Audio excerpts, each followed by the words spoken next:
வணக்கம். தரமைந்து புலமைப்பரிசில் பரீட்சையின் 34வது வினாவிற்கு நான் ஏற்கனவே விடை வழங்கி ஓரளவு என்னுடைய அனுபவத்துக்கு அறிவிக்கின்றபடி விடை வழங்கி பிற்பாடு பல பேர் மீளாய்வு செய்யும்படி கேட்கப்பாடியினால் அந்த வினா 2 பேர் ஏற்கனவே மீளாய்வு செய்யும்படி கேட்டிருந்தார்கள். அதன்படி மீளாய்வு செய்தும் நான் வழங்கிய விடையே சரியானது போல் எனக்கு பட்டது முதலாவது விடை என்று. ஆனால் பின்பும் ஒருவர் உண்மையிலேயே அக்கறை உள்ளவர்கள் மிகவும் பாராட்டத்தக்க விடயம். இப்படி அக்கறை உள்ளவர்கள் கேட்கின்ற பட்சத்தில் நான் அதை உதாசீனம் செய்யக்கூடாது என்பதற்காக அந்த வினா சார்பாக ஒரு சிறு காணொலியை பதிவேற்றம் செய்கின்றேன். ஒரு குறித்த நாளில் 3 நண்பர்கள் கூறிய கூற்றுக்கள் கீழே தரப்பட்டுள்ளன.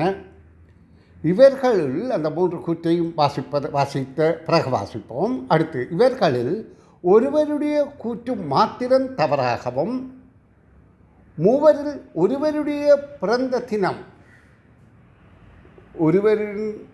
தினம் மாத்திரம் அத்திகதியில் வருவதாகவும் இருந்தால் அது யாருடைய பிறந்த தினம் ஆகும் என்று கூறப்படுகின்றது. இங்கே முதல் கண்ணன் சொல்கிறார் சங்கரின் பிறந்த தினம் என்று. அப்போ அது தவறு என்று கண்டால் அப்போ இன்று சங்கர பிறந்த தினம் இல்லை. ஆனால் இங்கே இவர் அந்த கூற்று தந்தவர் அவர் தரப்பட்ட கூற்றுக்களின் அடிப்படையில் வினா 34க்கு கண்ணனின் கூற்று இன்று சங்கரின் பிறந்த தினமாகும் என்பது சரியென்று கருதுகின்றார்.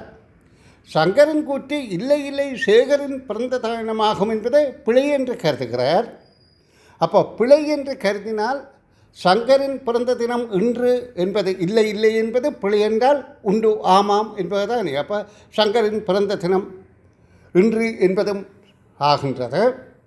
இன்று சேகரின் பிறந்த தினம் ஆகும் என்பது பிழை என்றால் இல்லை என்பது ஆம் என்பது போல பிறந்த தினம் ஆகும் என்றது பிறந்த தினம் இல்லை எனவும் அமையும். அப்படி பார்க்கின்ற போது இது சேகரின் பிறந்த தினம் ஆகாது என்று வரும். அப்போ இவற்றை கூற்று பிழையாக இருந்தால் மூன்றாவதாக சேகரின் கூற்று சங்கரனின் கூற்று தவறானது என்பது சரியான தரவாக இருக்கும். அப்போ அதுவும் சரியாக இருந்தால் இந்த விடைக்கு இவர் கூறுவது போல் உண்மையிலேயே சங்கரின் என்ற விடை ஏற்றுக்கொள்ளக்கூடியதாகத்தான் இருக்கின்றது. ஏனென்றால் இது மிகுந்த இந்த ஆலோசனையில் மிகுந்த செயற்பாட்டிலே இந்த விடையை சொல்கிறார்கள்.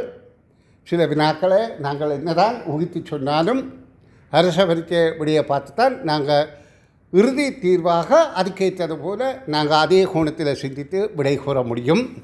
ஆனால் இதில் இவரின் கருத்தை நான் ஏற்றுக்கொண்டு இவருடைய கருத்தின்படி 3வது விடையை பொருத்தமானதாக கருதிக்கொள்வோம். பெறுபேறு கிடைக்கும் போது மிகுதியை பார்த்து அறிந்து கொள்வோம். நன்றி.